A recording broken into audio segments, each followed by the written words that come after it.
Welcome, everybody, to Cinema Royale. I am Travis Hobson of the Punch Drunk Critics, and this is the official podcast of the Punch Drunk Critics. And look, you didn't think I was going to go the entire weekend and not talk about Spider-Man Across the Spider-Verse, did you? I mean, how could I? Look, this weekend I've done, admittedly, less than nothing, but play Street Fighter 6. That's all I've done. The only time I took a break was to go back out and see Across the Spider-Verse a second time. I had to do it, and I had to come back and talk about it at least a little bit, because it's just a truly extraordinary, mind-blowing, groundbreaking film. And look, 2018's Into the Spider-Verse was phenomenal. It introduced a whole raft of people to Miles Morales, who I think is the Spider-Man for a whole generation of people now, right? We all love Peter Parker. Tom Holland's got that covered. But Miles Morales, for a lot of people, he's the Spider-Man right now. And these movies are making him more prominent. And when we eventually get him in a live action movie, it's going to mean something special.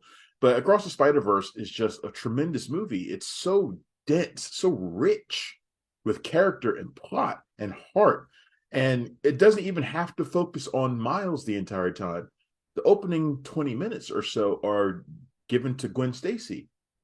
And even her story in the beginning, where we flash back to not really her origin, but just her backstory and the trauma that she's gone through, the tragedy, and her relationship with her father, who, he's anti-Spider-Man for a reason. And that whole story could be a movie in and of itself. There's so much to it. And that's even before we get back to Miles Morales. And, when we catch up with him, finally, we see that he's, looking forward to his future in college. Of course, his parents, they wanted to stay close. They're still trying to figure out why he's always away. But he's really taken to this idea of being, Brooklyn's one and only Spider-Man. And he's not the same character that he was in the previous movie 5 years ago. He's a new guy. He's a new character. He's evolved, as well he should be. And I think it's great that we get to see that progression in him in this movie. And so when he faces a villain like the Spot, voiced by Jason Schwartzman, and he looks kind of goofy and he acts like a common villain of the week, which is what Miles calls him, we buy that. We think that, right? We think that's going to be the case, but we see also how immature Miles can be, because what he does is really set himself up for quite the heck of a fight. And of course, he also has to learn there are repercussions to past actions, which I think is the big lesson that he learns in this movie. There are repercussions to things that he's done as a superhero, which is one of those lessons that every Spider-Man has to learn. And what this movie does is it strikes at the core of everything Spider-Man was ever meant to be. We all know the catchphrase, right? With great power comes great responsibility. But what does that actually mean? What does it mean when spread across different cultures? What does it mean when spread across different genders? What does it mean when spread across different universes? And what does it mean when that phrase is turned back against you?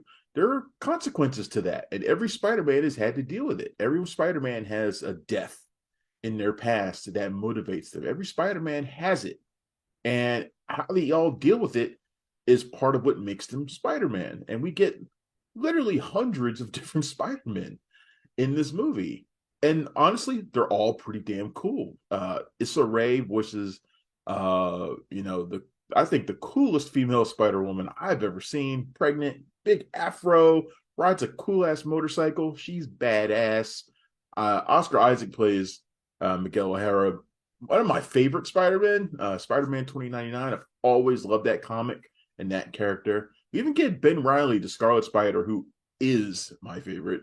Look, I know what that implies and on all that kind of stuff. But, that character was massively mishandled during that epic storyline in which he was revealed.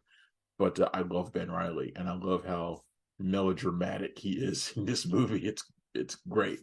But man, this movie is just, I can't even begin to describe the animation. If you thought the first movie's animation was a little too kinetic for you, then get ready because this one will knock your socks off. There's so many different styles, and their styles unique to each character and unique to each location, unique to each emotion. Sometimes it looks like it's painted in watercolor. Sometimes it looks like it's been penciled by John Romita Jr. Sometimes you get art that looks like it was done by Steve Ditko or whatever. You get all these different styles, and you get nothing is ever the same for very long, and it's just tremendous the way they do it. It always keeps you on your toes. It's just fantastic. Whoever all the animators in this movie deserve a raise, a promotion. They deserve everything that they're going to get. I think this movie's destined to be an Oscar winner too, because it's just that great. There's so much going on in it. It's 2.5 hours long almost, and it's the first of a two-parter, and I think a lot of people went in not knowing that, so they're a little disappointed that they don't get the complete story here. But this was always the way it was designed to be. But after 2.5 hours, I was just like, I want more. I don't want it to end. Even when I felt that the end was coming, I did not want it to stop. I wanted the next movie, next year's Beyond the Spider-Verse. I wanted it like immediately. I wanted to just show it to me now.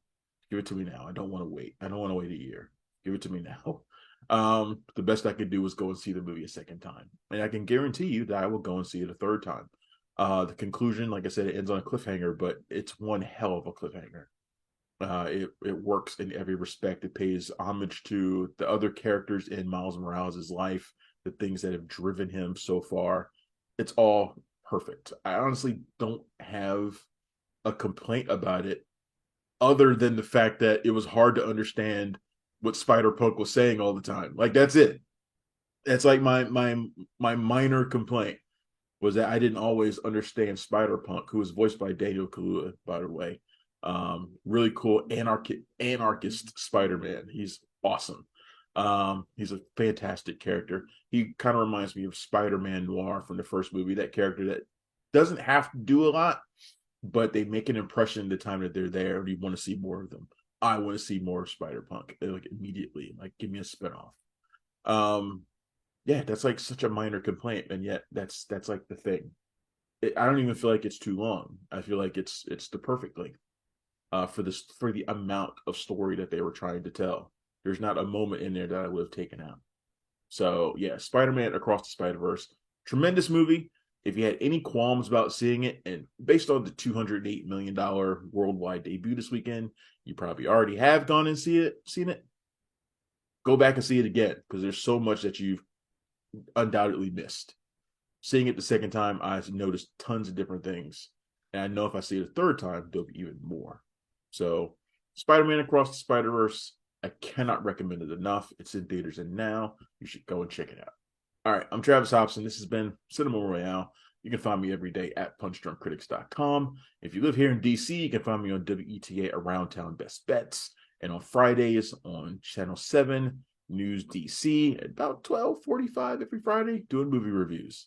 All right, thanks a lot. I will see you next time. Thanks for checking out the show. If you like what we're laying down, please subscribe to our channel and click the bell to receive notifications for all of our latest stuff.